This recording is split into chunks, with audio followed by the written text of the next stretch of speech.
Welcome to the First Responder Wellness Podcast. My name is Conrad Weaver. This is episode number 81.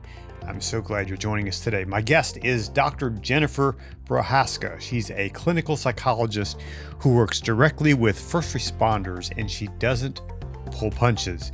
We talk about burnout, broken leadership, why therapy isn't a fix-all, and how the real key to mental health starts before the bad calls come in. Whether you're boots on the ground at 2 a.m. or sitting behind a chief's desk wondering why your people are leaving, this episode is going to hit home. We'll cover why culture matters more than crisis management and how leaders are made, not promoted, and what you can do to actually be better today and take care of your mind, body, and your crew. So buckle in, grab your coffee, and let's get into it. Here's my conversation with Dr. Jen Prohaska. Well, Dr. Jen, welcome to the First Responder Wellness Podcast. I'm so glad we were able to connect and have you on the program today. Thank you. I'm so glad to be here. Yeah. So in your work with first responders, how has that changed you? Oh man, I'm real messed up. I'll say, I own it completely. The job has changed me significantly. And I think that that's actually normal and not necessarily always a bad thing too. Mm-hmm. So you just have to be mindful of it. So I would say I've always kind of been a cynical person. So that hasn't changed too much, but I've definitely become more cynical, a little bit more realistic. And then I will say I've always been a more blunt communicator, and at times it has gotten me in trouble, but the first responder community really accepted that. So I actually feel pretty accepted at this point. That's kind of the norm in the first responder world. Yeah. I would say when you're in, the ivory tower of graduate school, getting your PhD, some of that blunt communication isn't as valued, I'll say. And I would say I finally found a home. So that's how I'll put it. Yeah. Mm-hmm. So in your work, I saw in your bio that you talk about how that you want to change how people react to bad events. Yes. So talk about that. What is that, and how do you do that? So I have come to fully understand, and I think we all know it in the back of our minds, but we don't think about it consciously, that bad things can and will happen. That is 100% within the job description. There's no way to stop the bad event from happening. And if we're going to keep responding to bad events, which is in the job description, we have to be able to manage that better. We have to be able to learn the skills pre-event so that when we get to the event, we can get through it better. Mm-hmm. So I like to focus a lot of my things on like left of bang, right? So pre-event. I think the focus in the mental health culture, and right now so far in the first responder culture, has been to focus after event, right? Mm-hmm. And so that's a bad stuff thing happens. Yeah. Let's have a debrief. Let's work through this. Yeah. Which, by the way, those are actually very important. So I'm not going to deny that. Those are actually very important. So that's the stuff like debriefing, one-on-one therapy, diffusing, the critical incident stress management stuff. That's all after the fact. Those are all wonderful, by the way. Nothing bad about those. The problem is when we really look at the effectiveness of them, we either don't know their effectiveness in the first responder cultures, or, and sad to say, some of the treatment for post-traumatic stress is not nearly as potent as you would want it to be. Mm-hmm. So we don't have the best treatments for post-traumatic stress. I don't like to be a negative Nancy on this, but the vast majority of people who end up developing full post-traumatic stress disorder all the way over, all the symptoms meeting criteria, our best treatment sometimes the best effectiveness rates are 41 to 53% effective. That's actually not that good. And so when I started realizing that and started really digging into that, and then also seeing the same type of person over and over and over again in my clinic, I started thinking, how do I get out in front of this? How do we teach things pre-incident that might make it so that these people can go through the incident and recover better? And so that's kind of all I'm about that now. And I think that's kind of where the research is starting to point as well. If we can get the individual really well-rounded in certain areas pre-event, they're more likely to go through the event less damaged. Mm-hmm. So that's how can you get agencies and academies specifically to see the value of spending 4 weeks on mental health instead of, a day or a couple hours? Okay. So very hard sell, I'll be honest with you. So, I think the mindset of when you are a leader in a first responder organization has always been to run from dumpster fire to dumpster fire, right? Like that's just the mindset. It's all reactive. And so it has been a little bit hard to show them the preventative benefits. But I will say, I think I'll use this analogy. Do you know that structure fires have dropped like 70% since the 1980s or something like that? I could get the numbers wrong. They have dropped 70%. And the reason structure fires have dropped is not because we're better at fighting fires. It's actually because we changed the building codes. And so I like to use that analogy and point out, like, if you really want to protect your investment, you probably need to think about how do we change the building codes? And when I'm referring to building codes and people, what I'm really referring to is mindset. How do we get these things installed in brand new baby cops, baby firefighters, whoever, right? How do we get those things installed early so that when the event happens, we're still going to have them on the other side? Yeah. So I think that's one way. I think the other way is if people realize, especially on the law enforcement side, that by the time you go from application, the application is turned in to they're fully independent on the street on their own, you have invested somewhere between $80,000 to $110,000. And so I think money is always a factor in helping agencies understand, like, you want to invest early. And so I think that that's also a thing, is pointing out like the financial cost of losing people. If you lose an officer before year 3, you are losing your investment. And how many times does that happen? Constantly. Right. Right. And yeah. In fact, I just saw something, I can't give you the exact resource on this, but that this newer generation of officers coming through in particular, they are way more likely to leave before year 5. And they are leaving around year 3. It's part of that millennial generation, even because they hop from job to job. I know my kids have done that, over the years. It's just seeing that it's just kind of the way they are. It's not like back in the 50s and 60s where you got a job and you were there come hell or high water for 40 years, right, till you retired and got your gold watch. Right. Oh, yeah. Okay. So that is absolutely old school thinking. Like, that is not a thing in our society anymore, even. Right. Yeah. The gold watch thing is a phenomenon that's very interesting. Right. That's a rabbit hole I could go down for a while about how we kind of treat employees and all that kind of stuff nowadays in the modern society. I think it's like multifactorial. Right. So I think that, of course, we've got the new generation is more likely to hop jobs just because that's a cultural norm. I will also say, I don't think policing in particular has done a very good job at branding who they really are. And society has also changed the rules on who we are too. Yeah, right. And so I think that they see the profession as maybe one way, and then they get into the profession and go, oh, wait, that's not the shiny object that I saw on Instagram, or it's not like that episode of Cops I watched, right? And so I think that's a huge part of it as well, I will say. The other thing is I think people stay at agencies if they feel a sense of connection and belonging. And I think we are struggling to maintain a sense of belonging within a culture as well. And so I think those are all factors. I saw a post recently, and I forget where it was on social media, but it was basically saying that if you support your people, then they're going to stay. Yes. People want to feel a part of a group or a tribe. That's what they want more than anything. And I know this newer generation really struggles with how to build those connections. But man, once they feel connected, that is such a human trait to want to stay connected. And so if we have a strong culture and a strong, healthy tribe, I think that's the best way to retain people, if I was really to be honest with you. And the National FOP says the top 2 stressors for police officers are organizational stress that come from within the organization. So if that's if that's the top 2 stressors, why not focus on that first? We are focusing on the wrong things. I will tell you 1000% our focus is on the wrong things. We are focusing on how do we handle the actual traumas better. And that's, again, like I said, all of this is still important.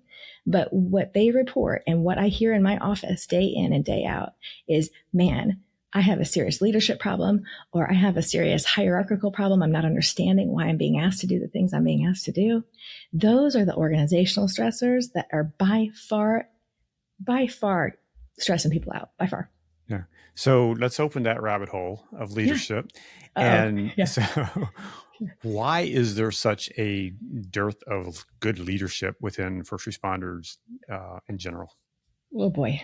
Man, you're just throwing some controversy at me today. Okay. So I think that I see it, I hear it, and you hear it. Yeah. Oh yeah. All the time.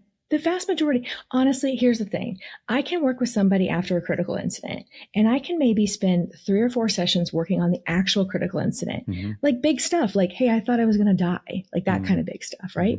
And then I'll spend the next 20 sessions working on how administration did not respond appropriately. Yeah. And so they're just hurting themselves by not kind of getting into that good leadership space. I think, so here's what I think. I think maybe at some point in history, we got a little spoiled with everyone coming out of the military and coming into law enforcement in particular, or fire service. And what I mean by spoiled is, it's backstory here. The military has invested fairly decently in training leaders. And for the longest time, I think we got to benefit from that. So people would leave the military, they would come into public safety, and then they would have those leadership skills kind of already embedded, right? I don't think that's happening anymore. I think that the vast majority of now our mid-level to getting to the upper level leadership, they're not coming from the military background, so they're not getting the skills early enough. And I've always giggled a little bit because I noticed that the people we promote into those first line supervisor positions, they could be awesome officers or firefighters, but that does not naturally make you a good leader at all. In fact, sometimes you can actually be worse of a leader because you're such a good ground level, right? Yeah. So what needs to happen to change that dynamic? I think there needs to be a significant investment in actually like tangible coursework, first of all. I mean, I know that's not the fun part, right? I know it's not the fun part. I do think we also need to get better at assessing for the types of people we want to move into leadership realms. But at the end of the day, good leaders are also good humans. And so I think we need to get back to the very basics and think about, well, how do we help people develop out just being a good person and being intentional about being a good person so that your one-on-one interactions are super healthy too? I think we get lost in the sauce somehow on that. I also will say, like, trauma exposure makes you less self-aware. So the career itself might also be doing a number here. I think the exposures that you have and the stressors that are put on you and kind of being in that fight or flight mindset for an extended period of time, I think makes us less self-aware, which makes us less good leaders. Do you think the exposures and stressors and traumas that first responders are facing today are harder or worse than they were 20 years ago? I think they're different. So I work with a wide variety of departments. I work with some, very large urban core departments that have high violent crime rates, right? And then I work with some great, wonderful bedroom communities with very high tax brackets and tax bases, right? And I think that what's probably happening is this. I think society is probably getting a little bit more violent and a little bit more open about their violence. We're losing some social norms for sure, I would say. Poverty and disparity in that way also causes people, I think, to act in ways that they normally wouldn't act. Right. I will then say, I think that the fact that everyone has a camera attached to their cell phone and then a camera attached to their body is a stressor that is new and that we cannot underplay. There is something to be said for always having the eyes on you, right? That adds an extra layer here. That's just above and beyond, I think, what people experienced previously. And kind of to back that up, I'll say, we know that one of the most painful emotions someone can have is shame. And shame is when something bad happens to you. It's not that you necessarily do anything wrong. Something bad happens to you or something goes poorly. And back in the olden days, before everyone had cell phone cameras and body cameras, if something bad happened, the only people who may really know about it, say you screwed up somehow, the only people who would really know about it is maybe you, your partner, or your sergeant, right? Nowadays, if you screw up bad enough, that video could be from here to Dubai in 3 minutes if it goes viral. And I think that that's a level of pressure I can't necessarily understand, but I know the guys and gals out there understand. Yeah. And so I kind of went down that rabbit hole because that all, funnels up the pipeline to leadership, right? Yeah. And so you have all these additional stressors and traumas and things that line item, or line level officers and folks have, put them into leadership. Now they're carrying all that baggage as well, right? Yes. And you have a society that over the course of years, there's there may not be more, but it's more, we're more aware of it, of childhood traumas and people carrying all that into the jobs as well. Right. And so now you're at a leadership level. You haven't dealt with the childhood stuff for sure. You haven't even dealt with the stuff that happened, 3 years ago on the street that got recorded and plastered all over Facebook or wherever. So now you're in a leadership place and you're carrying all that. What do you do? That is a giant question. And there's like 10 different ways I could take that. So I will step back and say, by the time you get into commander leadership role, I think it's really important to realize, yes, you might be safe in your office, but you are carrying the emotional baggage of potentially 20 plus years, right? Mm-hmm. And it starts to get lonely at the top. So you're accumulating more and more stressors on top of maybe some traumas that you've also accumulated. Mm-hmm. And now you have less and less people to talk to about it, right? Mm-hmm. And I will tell you, nothing makes me feel like I'm in an episode of Game of Thrones when I watch promotion season come around. Mm-hmm. So there's also that stressor on top of it. Mm-hmm. What do? You have to have people close to you, I think, that will call you out. I've got one or two people in my life that will be like, hey, that was like way out of line. You shouldn't have done that, right? And I think that I have to keep those people. And if you're not comfortable enough with yourself, I think you will accidentally start to exclude those people or give them signals to not give you feedback. Mm-hmm.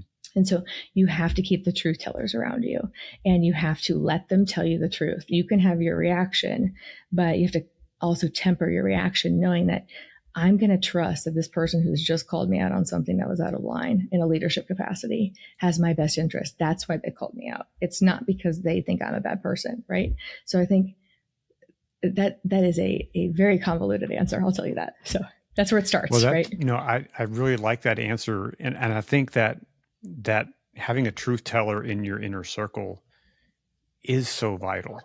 Mm-hmm. I know for me, I love it when, my wife calls me. I mean, I don't love it, but when she calls me out on something, no one loves it. Yeah. No, but it keeps me real. It keeps me focused on what's important.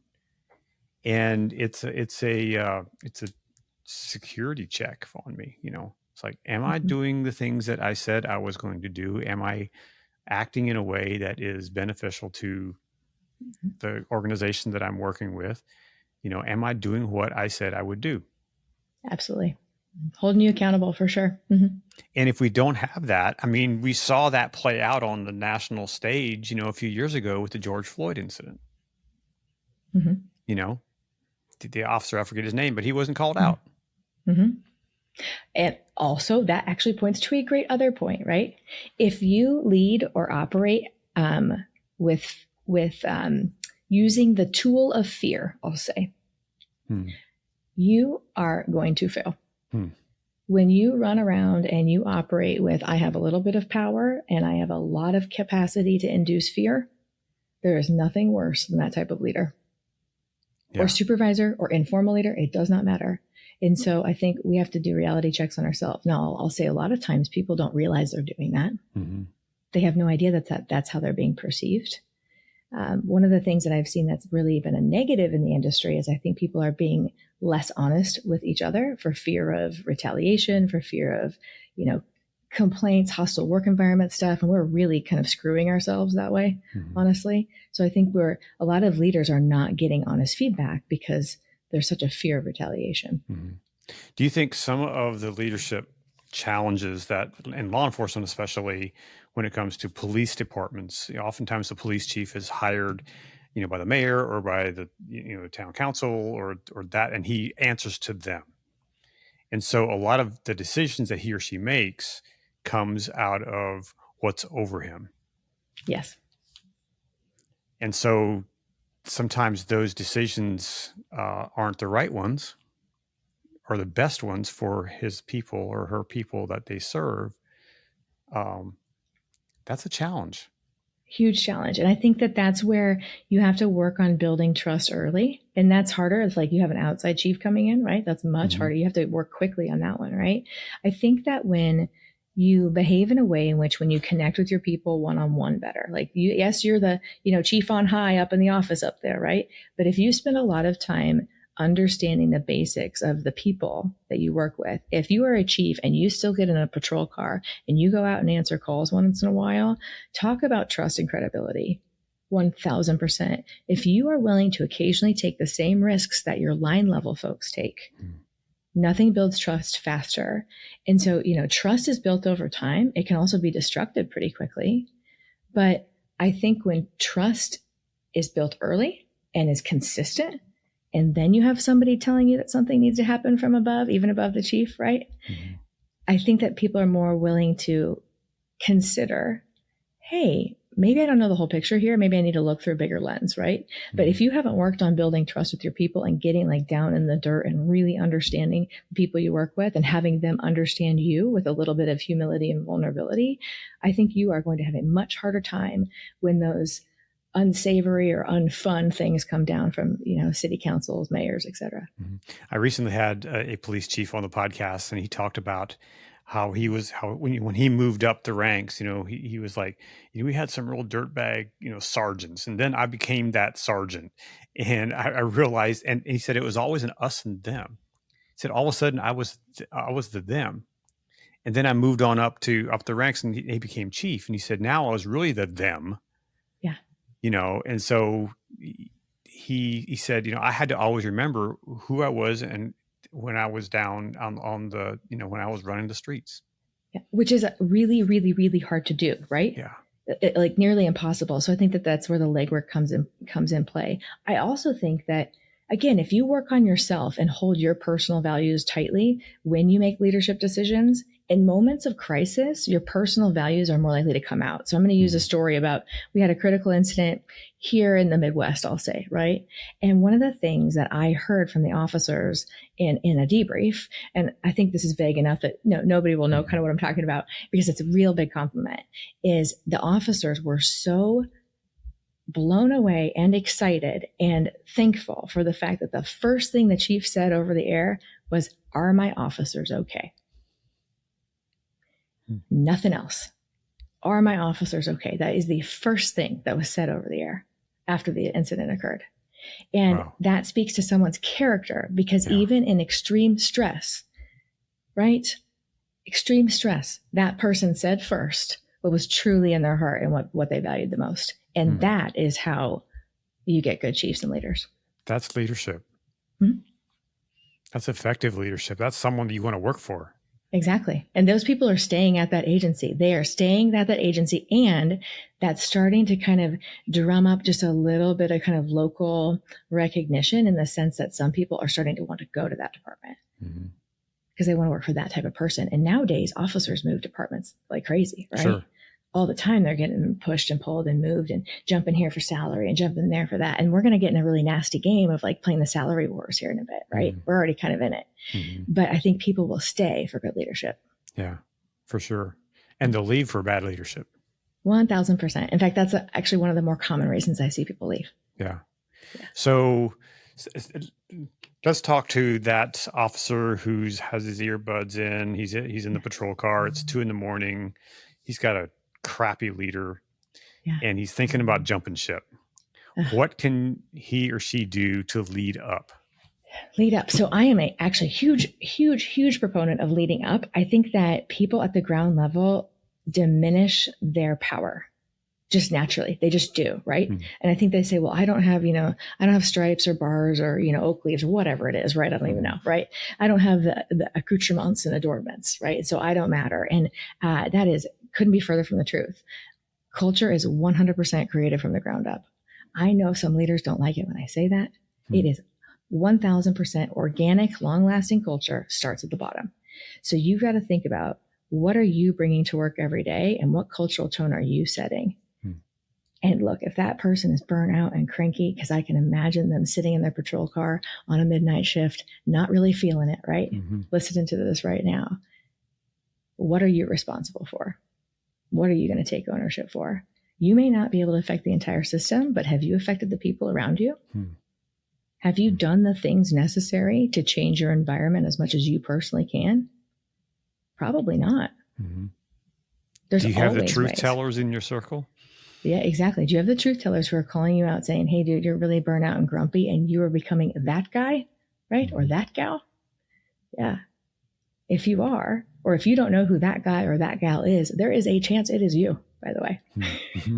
There's always a chance. Yeah. So, yeah. And so you have to have the truth tellers around you. But I also think you have to go, what can I actually control? And so one of the things I teach to brand new recruits is we talk about this concept called don't feed the weeds. And don't feed the weeds is the same principle as focus on what you can control and let go of the stuff you cannot. So if you have 2 plants, you've got weeds and you've got, let's say, a tomato plant, right? You have a decision about how you're going to spend your mental energy. And are you feeding the weeds? Because it's not going to give you anything that you want if you feed the weeds. Are you spending your mental energy on stuff that's going to produce something for you? And no more blaming. Don't point fingers. You guys need to be done with that. You got to take ownership of what's yours. You have to. That's about as blunt as it gets. I'm very blunt. Yes. Yeah. No one's ever accused me of anything else. My wife is, she's a school administrator, and right now she's reading, I forget the guy's name, the Navy SEAL or Special Forces guy who wrote Extreme Ownership. Yeah, Jocko. Yeah. And she bought the book for her assistant principals that work for her. It's really good. And so they're going through it together. So that extreme ownership of, I have to own my mess. And so when it comes to mental health, even if the department isn't taking care of the things that they should take care of for my mental health, I'm still responsible for me, right? Yes. I hate to, sometimes people don't want to hear that, especially when they're like the lowest of the low. So I'm always a little like cautious understanding, like, hey man, if you're really at the very lowest of the low, this message is probably going to frankly piss you off more than anything. But like, you can only control what you can control, and your mental health, your mood, your emotions is 100% your responsibility. No one else's. Yeah. So what should that officer do, or that firefighter or whatever, whoever they are, what should they do? Step 1 to take care of their mental health. Yeah. Step 1. Okay. So step 1 is a little different for every person, right? Sure. But I will say, step 1 is if you are in a bad way and your entire life is kind of crumbling around you, you probably need professional help. So that's when we get to the actual therapist, right? Now, not all therapists are the same. You've got to find the right one, which is a challenge sometimes. If you are not ready for that step, if you're not ready for a therapist, if you're in a rural community, if you can't find a good therapist that understands your life and your culture and everything you're going through, it's time to start listening to some podcasts and some self-help stuff. At least that's better than nothing, right? I'm a pretty big fan of the work of the Stoics. So I know it's a little nerdy and a little out there, but the work of the Stoics is really powerful, I think, for being able to say my situation is not necessarily under my control, but my attitude and my behaviors are. And so start there. That will empower you a lot more. And then that's kind of, I think that's the step I would take next. And then the next one, which has been scientifically shown to have the best impact, is where's your tribe, man? Where's your friends? Where's your people? Where's your social connections? And, maybe you don't have any, maybe you moved, maybe you lost them, maybe a lot of stuff has happened to you, right? Social connections are one of the most powerful ways to keep yourself out of a bad spot, mental health wise. And we are in a societal issue with this. We have problems in this area, right? Yep. But we have to do this. I am also a very, very, very, very big fan of men's groups. I think those are super important. And I know, 90 to 91% of law enforcement right now is men, right? And so that's kind of who I'm speaking to most of the time. I will say having a men's group and a group of dudes that you can go to and just either talk or not talk or do an activity or not or whatever is really important. I know in the olden days, there's choir practice, right? Which is, everyone got around and usually around a bottle, unfortunately, right? And they talked about stuff and they talked about what was going on in their lives, or they just, enjoyed each other's company. I'm glad that choir practice has ended in the sense that it involved a lot of, behaviors that were probably not great, right? Because of alcohol. But I'm not glad in the sense that I think that one of the things it provided that we're really missing is a sense of camaraderie, community, and a tribe. So some version of that we need to reinstill just without the booze. Okay. So this next question could be controversial. So if there's an officer who says, well, I have a tribe, I meet with them every night on Call of Duty. You hit my trigger. Okay. Okay. So I'm hearing more and more of this. So is it better than nothing? Yes, it's better than nothing. Does it replace genuine, real, in-person human interaction? Sorry, no. There's just stuff that when you're playing Call of Duty, there's so much stimulation and so much distraction that the social engagements are going to be really shallow in nature. There's just not enough room for depth, right? And a whole lot of F-bombs. Yeah, right. Which I'm okay with. I mean, whatever, right? But it's like the depth is not there. So you don't have to develop out more advanced skills. It's kind of like hitting the easy button, right? On the social stuff. And when we're in person, we're in a little bit more of a social pressure situation where we have to grow our skill sets, which is really important. And we have to talk about deeper things. Also, I'm sorry, there is nothing that can replace being in a room with someone else. You know, I frankly, I hate teletherapy. I can't stand it because it's just like, I feel like I'm doing 80% of the work. Like we're just not getting the same effect. Right. And so I will say, yeah, Call of Duty doesn't count. I'm so sorry. Better than nothing, but doesn't count. Yeah. Yeah. So this stuff is hard. I know. You know, but I've often said that anything that is worth doing is hard. I will say choose your heart too, right? Choose your heart. Yeah. That was a line I often heard when I was working on my film about the opioid crisis, a film called Heroin Script. All these people in recovery, they often said, hey, we have to choose your heart. You either at the heart of going after fentanyl or heroin or whatever your drug of choice was and running after that and living that way, or the heart of being sober and staying sober. Yeah. Choose your heart. It's going to be hard either way. That's life. Yeah. Yeah. Choose your heart.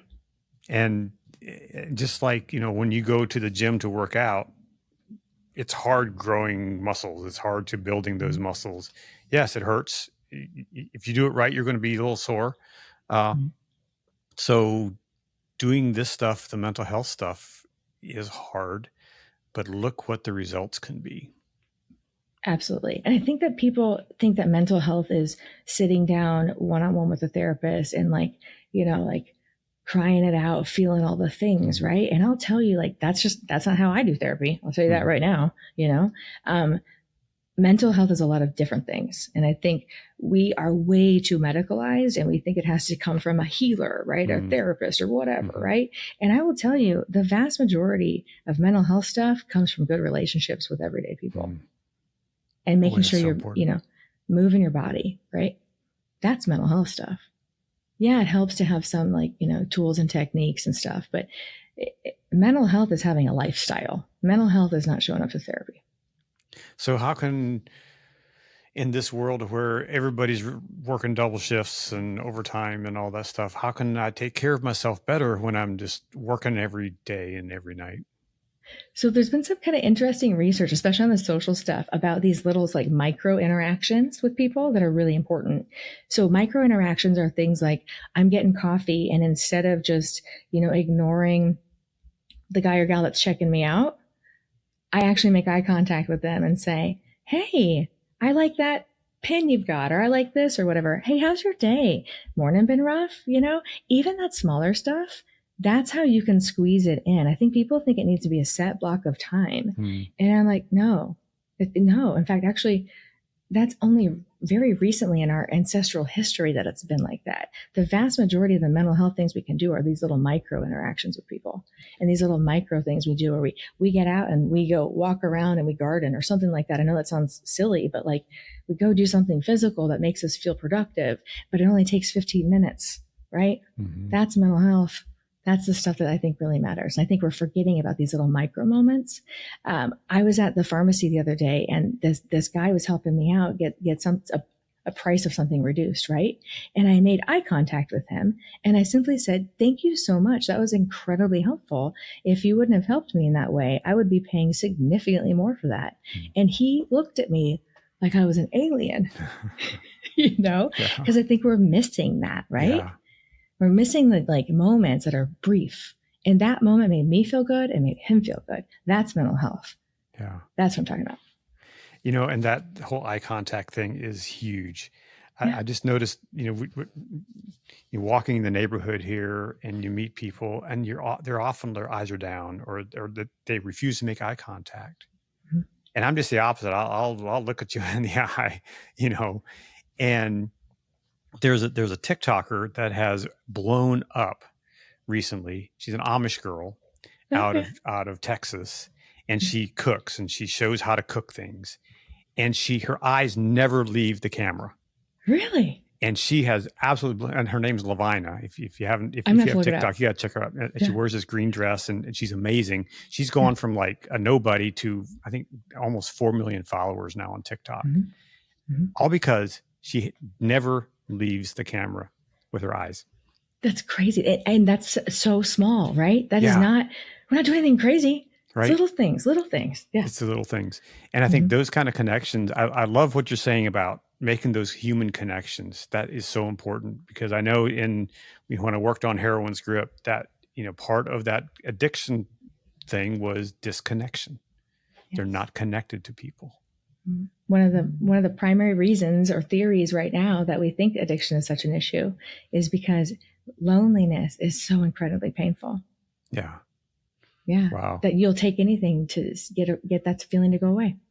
Yeah.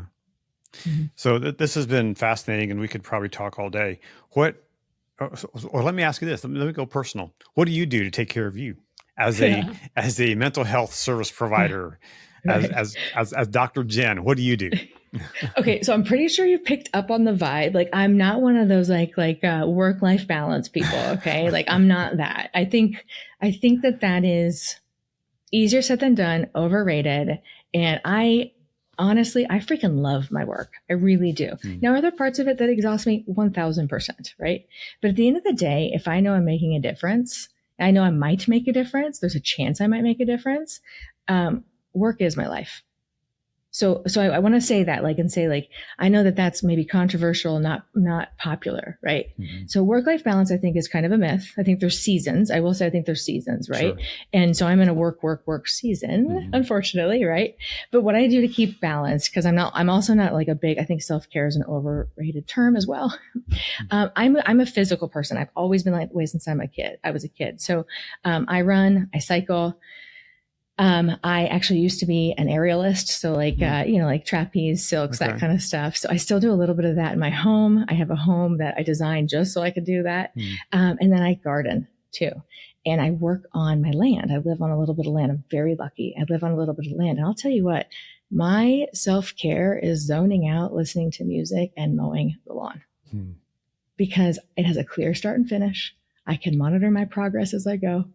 And I can solve most of the problems I'm going to encounter. So that is so cool. I think most of the films that I've worked on over the past 10, 15 years, I designed those films while cutting the grass. Yes. Right. Okay. So there's something methodical about it. Yes. Yep. Like just enough focus, it puts you in the zone. And there's some research behind like movement and things like that actually will generate some creativity and generate clarity of thought, which I think is, again, talking about like micro mental health, right? Yeah. These are micro mental health things. Go for a freaking walk, right? So that's so vital. That's something we try to do every day. My wife and I actually, over the years, and we've been walking together since before we were married, and we've been married for 33 years this June, and we call it heart time. It's heart time for our physical hearts because walking is healthy, and it's also heart time for the two of us because it allows us to talk, and we're people of faith, so we often pray while we're walking, and that just has bonded us together in a way and kept our relationship healthy. Yes. It's little things. I think people think like you got to do these extravagant vacations with your spouse or partner or all that kind of stuff, and I just say no. Actually, no. Those are too few and far between unless you are independently wealthy, and good for you if you are, but like we have to, again, micro moments. So final words to our first responders out there. What would you say to them? How would you encourage them? Invest in your culture now or pay for it later, but with interest. And you are in charge of your culture. You just don't know it. You're in charge of your microculture. I tell that a lot to people, like invest in your culture now or pay for it later, but with interest. Don't act like you don't have control over some stuff. You do. You just might have to search to find it. So Dr. Jen, how can people reach out to you? How can they connect with you? Where can they find you? Yeah. So my website is tacticallongevity.com. I am also on LinkedIn, Facebook, and Instagram. I'm not on TikTok. I'm trying to protect my brain from having even shorter attention span, so I'm first responder psychologist on Instagram and Facebook, and then Jennifer Prohaska, PhD on LinkedIn. Well, Dr. Jen, thank you so much for coming on the program today. I really enjoyed our conversation. Had some really good truth bombs there. And I know that the audience will love it as well. So thank you so much. Thank you. Thanks so much for sticking around and listening to this entire episode. And if you are an avid listener of this podcast, please be sure to leave a review on Apple Podcasts or Spotify. I would appreciate it very much. Or if you're watching this on YouTube, leave a comment and let us know what you think about the show. What do you think about this particular episode as well? And be sure to share this with someone who you think could use it. And please remember that you are not alone. And if you need someone to talk to and can't find someone, you can dial 988 for help. Until next time, be well, take care of yourself and those around you, and go out and do something great in the world.